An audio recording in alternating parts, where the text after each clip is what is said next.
एक, दो, तीन, चार।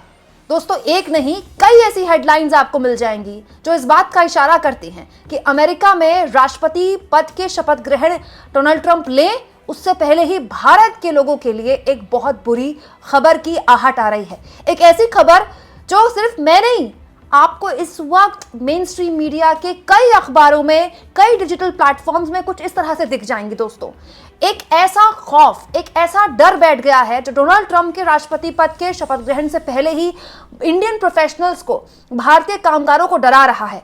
दोस्तों एक अलग तरह का जोश, एक अलग तरह का उत्साह देखा गया जब डोनाल्ड ट्रंप जीते अमेरिका में। हमारे यहाँ अंधभक्तों ने, मोदी सपोर्टरों ने हवन यज्ञ कर दिए। कई ऐसे सो कॉल्ड 25-30 साल के पुराने वरिष्ठ पत्रकार थे जो अपने अपने यूट्यूब चैनल चला रहे थे। वो ऐसी ऐसी बातें बोल रहे थे कि बस अब ट्रंप आ गए तो भारत तो पक्का विश्वगुरु बन जाएगा और ये हो जाएगा और वो हो जाएगा।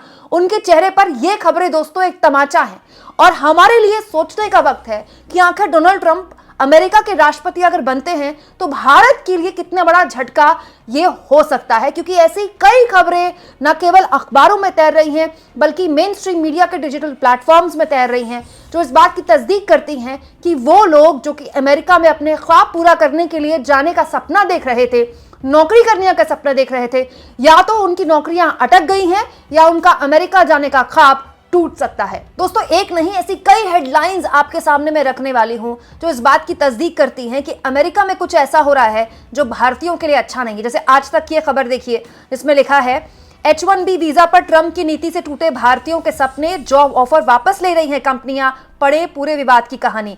पंजाब केसरी की खबर देखिए, H1B वीजा धारकों के जॉब ऑफर्स रद्द, ट्रंप के शपथ समारोह से पहले टूटे भारतीयों के सपने। दोस्तों नवभारत टाइम्स की खबर देखिए, ट्रंप की नीति का सता रहा है खौफ, अमेरिका से बाहर यात्रा करने से बच रहे हैं भारतीय H1B वीजा धारक। जी न्यूज की खबर देखिए, ट्रंप की शपथ से पहले टूट रहे भारतीयों के सपने, कंपनियां रद्द कर रही हैं जॉब ऑफर्स। दोस्तों आसान भाषा में आपको बताऊं तो बहुत से ऐसे प्रोफेशनल्स हैं जो महंगे महंगे कोर्सेज करते हैं, लाखों के कोर्सेज करते हैं इस उम्मीद से कि उनको अमेरिका में जॉब ऑफर्स मिल जाएंगे और अमेरिका में मिलते भी हैं जॉब ऑफर्स। दोस्तों दोस्तों टाइम्स ऑफ इंडिया की इस खबर में देखिए, US citizenship and immigration services, मतलब यूएस की इमिग्रेशन सर्विसेज का आंकड़ा बताता है कि 72%, मतलब 3,80,000 H1B वीजा इशू हुए थे 2023 में, जिसमें 72% भारतीयों को मिले। ये बहुत बड़ी बात है। जो भारतीय जा रहे हैं वो बहुत ही पढ़े लिखे होते हैं, जैसे data science, AI, machine learning, cyber security, इसमें बहुत महारत हासिल होती है। भारतीयों को वहाँ बहुत ही अच्छे नज़र से देखा जाता है क्योंकि वहाँ जो टेकीज़ हैं, वहाँ के जो डेंटिस्ट हैं, बड़े स्तर पर वो भारतीय हैं और इसकी वजह से बड़े स्तर पर जो भारतीय ना केवल वहाँ सेटल हो पाते हैं H1B वीज़ा की वजह से, बल्कि किसी को 3 साल के लिए काम करने का वहाँ ऑफर मिल जाता है, किसी को 6 साल के लिए काम करने का ऑफर मिल जाता है और बहुत से लोग फिर कोशिश करते हैं कि वहीं के सिटीजन बन जाएं क्योंकि दुनिया की सबसे बड़ी ताकत है अमेरिका। लेकिन H1B वीज़ा को लेकर एक अलग तरह की चिंताएं शुरू हो गई हैं जब से अमेरिका के राष्ट्रपति के तौर पर ट्रंप के शपथ ग्रहण की खबर आई है। 20 तारीख को दोस्तों ट्रंप का शपथ ग्रहण है, उससे पहले ही इस तरह की खबरें आनी शुरू हो गई हैं कि वो लोग जिनको ऑफर लेटर मिल गया था अमेरिका की किसी कंपनी को, उनसे कह दिया गया कि अब अभी आप होल्ड कीजिए। TOI ने तो बाकायदा ऐसी खबर छापी है, टाइम्स ऑफ इंडिया ने, जिसमें ऐसे लोगों के इंटरव्यूज हैं जिसमें वो बता रहे हैं कि हमने अपनी पुरानी नौकरी छोड़ दी क्योंकि उनको पता था कि नई नौकरी का ऑफर लेटर मिल गया है, लेकिन अब उनसे कहा जा रहा है कि अभी आप होल्ड पे रखिए, हो सकता है कि आगे आपको बुलाया जाए। तो कंपनियां भी अभी बच रही हैं ऐसे भारतीयों को नौकरी देने से जो H1B वीजा के जरिए अमेरिका में जाकर नौकरी करने की उम्मीद पाले हुए थे। दोस्तों ये जो भारतीय हैं जो H1B वीजा के जरिए वहां पर जाते हैं, ये सालाना करीब $1,18,000 कमाते हैं, जिसको अगर आप इंडियन रुपी में कन्वर्ट करें तो 1 करोड़ के आसपास है, 1 करोड़ से थोड़ा ज्यादा।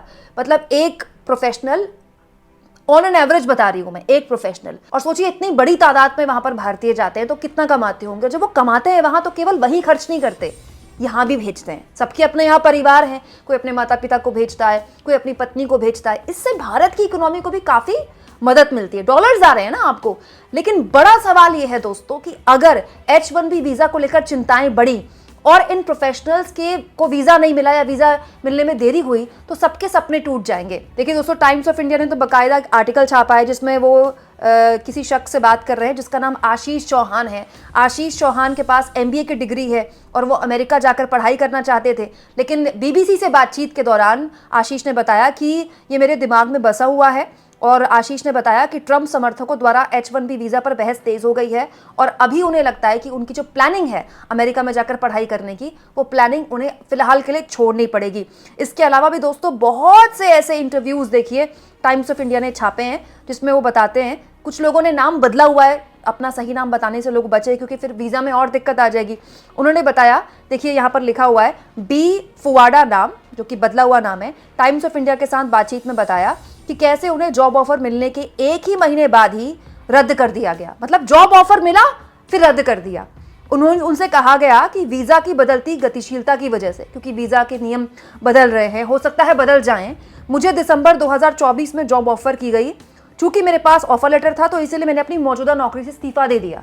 अब आप सोचिए, किसी एक शख्स ने अपनी नौकरी से इस्तीफा दे दिया इस उम्मीद से कि भाई मैं तो अब अमेरिका जा रहा हूँ, और वो नौकरी भी चली गई, वो आपका ऑफर लेटर भी रद्द कर दिया गया, तो उसका क्या मेंटल स्टेट होगा। और 1-2 लोग ऐसे कई इंटरव्यूज छपे हुए हैं और केवल टाइम्स ऑफ इंडिया ने नहीं छापे हैं। देखिए फर्स्ट पोस्ट ने भी ऐसे आर्टिकल छापे हैं, इंडिया टुडे ने भी आर्टिकल छापा है, आज तक ने भी आर्टिकल छापा है। दोस्तों अब H1B वीजा को लेकर ये नई बहस शुरू कैसे हुई? हुआ ये कि ट्रंप जब जीते तो ट्रंप की जो पार्टी है, रिपब्लिकन पार्टी, उसके अंदर अपने आप एक बहस शुरू हो गई। हुआ ये दोस्तों कि ट्रंप ने जब भारतीय मूल के श्रीराम कृष्णन को अपने प्रशासन में AI नीति प्रमुख के तौर पर नियुक्त किया। कृष्णन जो कि H1 वीज़ा के समर्थक माने जाते हैं क्योंकि वो खुद भी भारतीय मूल के हैं, इनकी एंट्री के बाद दक्षिणपंथी खेमा काफ़ी खलबली वहाँ पर मच गई। और इस समय क्योंकि ट्रंप वहाँ पर मौजूद है तो दक्षिणपंथी खेमा बहुत मजबूत है।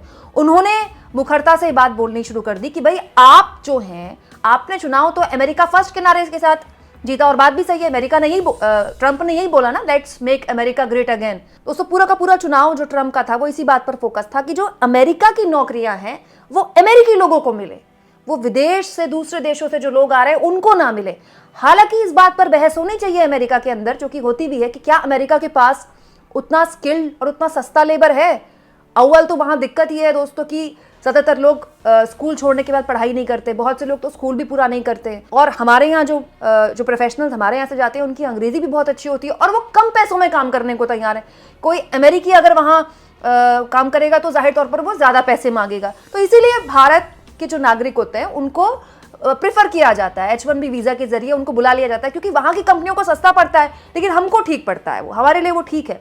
लेकिन बड़ा सवाल ये है कि अब ट्रंप के खेमे में भी 2 गुट बन गए। TV9 की 2 हफ्ते पहले की खबर बताती है कि एक H1B वीज़ा पर पूरी तरह से प्रतिबंध लगाया जाए, ये कह रहा है एक गुट, और दूसरा चाहता है कि इस पर कोई ना कोई प्रतिबंध तो लगाया ही जाए। लेकिन दूसरा गुट फिर भी चाहता है कि मौजूदा जो ज़रूरतें हैं अमेरिका की, उसके लिए H1B वीज़ा ज़रूरी है, जो कि सही बात है दोस्तों। अमेरिका के पास अगर इतना स्किल्ड लेबर होता, इतने सस्ते में काम करने वाला और इतना हाईली एडवांस जितना हमारे यहाँ का बच्चा वहाँ काम करने जाता है, तो ऑलरेडी वो कर चुके होते। उनके पास नहीं है वो। इसीलिए अब आप सोचिए भारत से ही इतने बड़े स्तर पर लोग क्यों जा रहे हैं, क्योंकि भारत के पास वो टेकीज हैं। तो ये बात सही है कि अमेरिका अगर H1B वीज़ा पर प्रतिबंध लगा देता है या फिर उसके नियम कड़े कर देता है तो ये अमेरिका के लिए नुकसान है। लेकिन उससे भी महत्वपूर्ण सवाल ये दोस्तों कि ये फौरी तौर पर दिख रहा है कि ये भारतीयों को नुकसान पहुंचा रहा है, भारतीय प्रोफेशनल्स को नुकसान पहुंचा रहा है। ट्रंप की जब से वापसी हुई है तब से किसी भी हाल में भारतीय मोर्चे के लिए अच्छी खबर तो आ नहीं रही है। सबसे पहले मोदी जी को उम्मीद थी कि ट्रंप जी उनको बुला लेंगे उनके शपथ ग्रहण में, उनको बुलाया नहीं गया। इसके अलावा अब जानकारी मिली है कि S जयशंकर अपने डेलीगेशन के साथ जाएंगे। इसके बाद अब H1B वीज़ा को लेकर चिंताएं बढ़ रही हैं भारतीय प्रोफेशनल्स की। टैक्स को लेकर भी ट्रंप बहुत ज़्यादा भारत को लेकर बहुत नरम रुख उनका रहा नहीं है। पिछले बार के कार्यकाल में भी उन्होंने भारत को बहुत कोसा था टैक्स को लेकर, और इस बार भी उनका रुख ऐसा लगता है कि बहुत अच्छा नहीं है। तो जाहिर सी बात है, हम उम्मीद करेंगे कि हमारा जो विदेश नीति है वो इस बात पर उनका जाहिर तौर पर फोकस होगा ही। लेकिन फौरी तौर पर जिस तरह के हवन यज्ञ और जश्न मनाया जा रहा था ट्रंप की वापसी पर, भारतीयों के लिए वो किसी भी हाल में साफ वैसा होता दिखाई नहीं दे रहा है दोस्तों। कोई किसी का कितना भी जिगरी हो और किसी ने किसी के लिए कैसा भी प्रचार किया हो, कोई भी नारा दिया हो, लेकिन फिलहाल तो जमीन पर वो दोस्ती काम करती दिखाई नहीं दे रही है। आपको क्या लगता है? कमेंट बॉक्स में जरूर लिखें और जितना हो सके चैनल को शेयर करें, सब्सक्राइब करें और थैंक्स और ज्वाइन की ऑप्शन से अगर आप चाहें तो दोस्तों आप आर्थिक तौर पर भी मेरे चैनल के हाथ मजबूत कर सकते हैं।